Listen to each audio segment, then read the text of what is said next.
Magandang araw! Alam mo ba na ang ating mundo ay unti-unting nagbabago? Ang climate change ay isa sa pinakamalaking problema na kinakaharap ng ating planeta ngayon. Dahil dito, nagiging mainit ang panahon, lumalakas ang bagyo at madalas ang pagbaha. Ang pagsusunog ng basura, sobrang paggamit ng kuryente, at patuloy na pag-init ng panahon ay ilan sa mga sanhi ng climate change. Unti-unti nitong sinisira ang ating kalikasan. Kung hindi tayo kikilos ngayon, mas lalala ang problema. Kaya iwasan ang pagsusunog ng basura, magtipid ng kuryente at sama-sama nating pangalagaan ang ating mundo para sa kinabukasan. Sa kasalukuyan, nararanasan na natin ang mga epekto nito.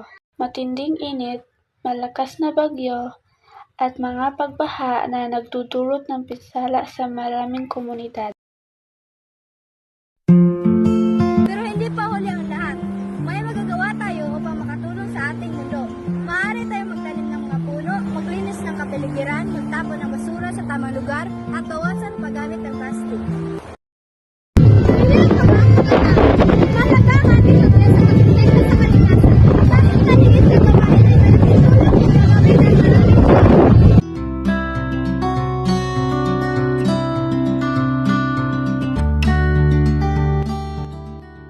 Ang mundo ay ating tahanan. Kung hindi natin alagaan, maaari itong mahirapan sa sunod na henerasyon. Kaya simulan natin ang pagbabago ngayon. Tandaan, ang maliit na hakbang ay maaari magdulot ng malaking pagbabago. Alagaan ang kalikasan para sa kinabukasan.